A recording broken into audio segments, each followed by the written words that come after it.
खुलुमबाय Bodoland इंखं television studio आं ललिता गयारि दिनै मोनाबिलिनि गाहाय रादाबफोराव दं। एबसुआ 16थि कमल कुमार ब्रह्मनि देरहासार बान्थाखौ गथायबाय। गुवाहाटीआव हा गिसिगाना 4 सुबुंनि जिउ खहा। बङाइगाव रां दाबिना 2 नकल एनडिबि हमजादों। गुवाहाटी नोगोरमानि थागिरिफोरखौ न'आवनो थानो जिल्ला खुंथायनि बिथोन। महरीपारायाव गं 12 ट्राक माइरं गोमानायनि हेंथायै रायजो राजा आरो माखासे आफादफोरा सोमावसारदों। लीलावती दैमारिया गोब्राब जब्रायाव नखरनि सुबुंफ्रा सोरखारनि मदद नागिरदों। दानिया फैदो आबुं रादाबाव।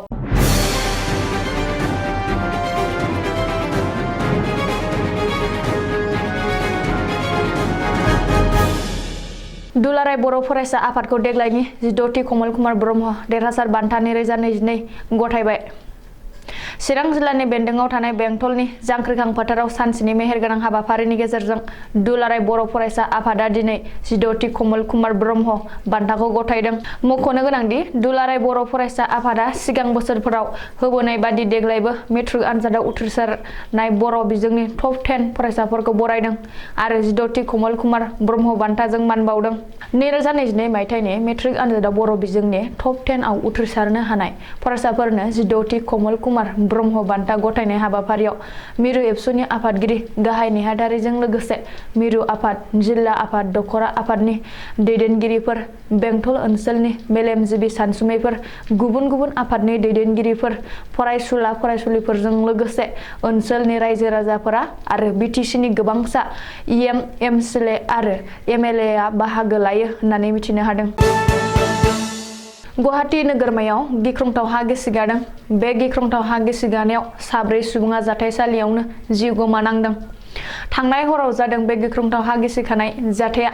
मिथिनो हानाय बादिब्ला दानथ्रि जे अखा हाबाय थानायनि थाखाय गुवाहाटी नोगोरमानि बरागाव निजरापारायाव हाजोनि हा गिसिगानाय जाथायाव 4 सुबुङा जिउ गोमादों।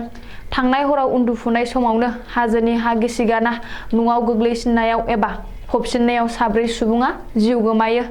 हा गिसिगानायाव फबसिनजानाय जिउ गोमानाय 4 सुबुंखौ मनवार हुसेन, मतिउर हक, आमुरुल हक आरो हाजानुर आली होननानै सिनायथिदों। रिपर्ट बादिब्ला बिसोर 4बो नयन राजबंशी मुंनि सासे सुबुंनि न'आव भारा लानानै थायोमोन आरो मिस्ट्रि खामानि मावोमोन। बे गिख्रंथाव हा गिसिगानाय जाथायनि बागै खौरां मोननायनि उनाव एसडिआरएफ बिफान, पुलिस आरो जिल्ला खुंथाया दिनै फुङाव जाथायसालियाव थांनानै रेस्क्यु अपारेसन खालामनानै 4बो सुबुंनि गोथै सह'खौ हा सिंनिफ्राय बोखाङो आरो पस्टमर्टेमनि थाखाय दैथायहरो। बङाइगावआव 20 लाख रां दाबिनानै 2 दुथां हमजादों। एनडिएबिनि मुङाव 20 लाख रां दाबिनानै हमजादों 2 नकल एनडिएबि। हमजानाय 2 नकल एनडिएबिखौ 22 बोसोर बैसोनि अभिजित सरकार आरो मिन्टु राय होननानै सिनायथिदों। बेनि बागै पुलिसआ सुलुङाव फोरमायनाय बादिब्ला अभिजित सरकार आरो मिन्टु राय मुंनि 2 दुथाङा एनडिएबिनि मुं लाना बङाइगाव सालबारिनि सासे फोरोंगिरिनिफ्राय 20 लाख रां दाबि खालामदोंमोन। मबाइलाव फन खालामना फोरोंगिरिनाव 20 लाख रां दाबि खालामदोंमोन दुथांफोरा।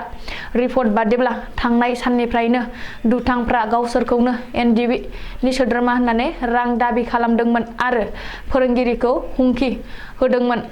नाथाय बेनि हेंथायै फोरोंगिरिया थानायाव एजाहार होयो। फोरोंगिरिनि एजाहार बायदियै बङाइगाव पुलिसआ 6 घन्टानि उनावनो रां दाबिग्रा 2 नकल एनडिएबिखौ हमनो हायो होननानै पुलिसआ फोरमायदों।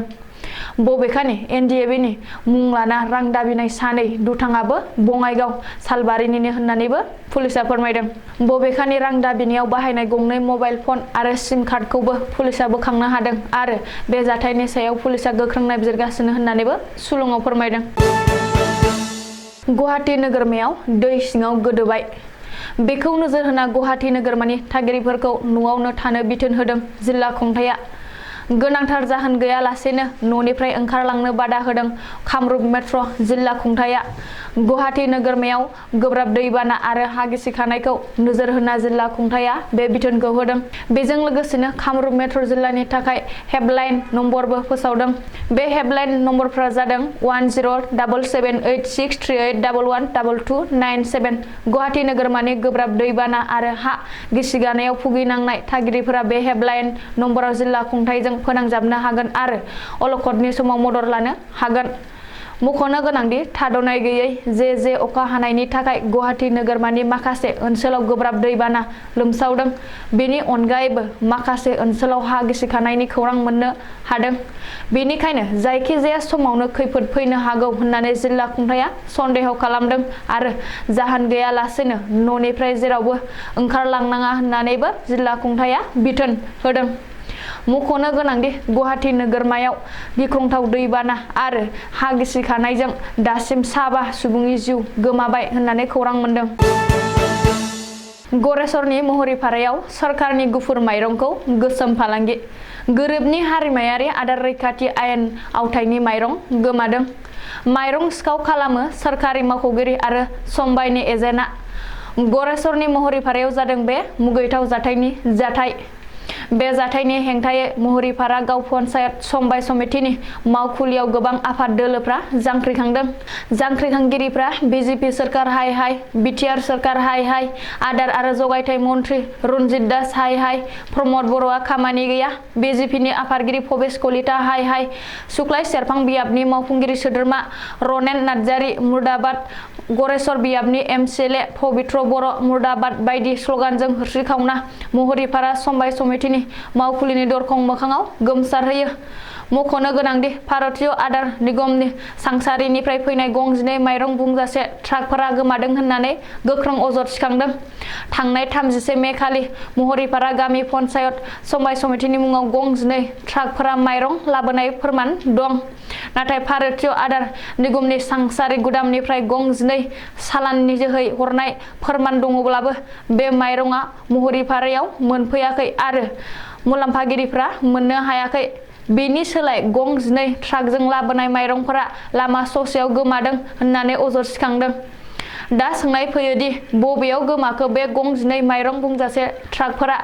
बेनिखायनो बे अजदखौ लानानै जायगानि रायजो राजाफोरजों लोगोसे गोबां हारियारि आफाद गौथुमफ्रा दायनिगिरि, माइरं जाख्ल'ग्रा, गोरिबनि माइरं खोमाग्रा गासैखौबो हमनानै नांगौबादि साजा होनो थाखाय दाबि दैखांनायजों लोगोसे महकुमा आदार आरो सिभिल साप्लाइ बिफाननि नायदिंगिरि निरन्जन कलिताखौबो नायबिजिरनायाव लाबोनो दाबि खालामदों।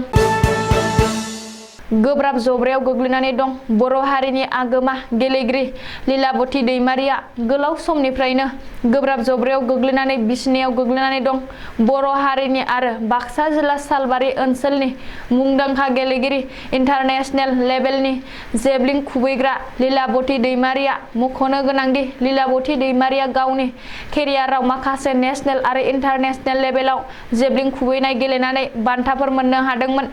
इन्टारनेशनेल लेभेलनि मोन 7 बान्था आवथायनो हानाय लीलाबती दैमारिया गावनि गेलेनायनि गेजेरजों मुं आरजिनायजों लोगोसे ओनसोलनि रायजो आरो हादरनि मुंखौ एसेब्लाबो गोजौआव लाबोदोंमोन।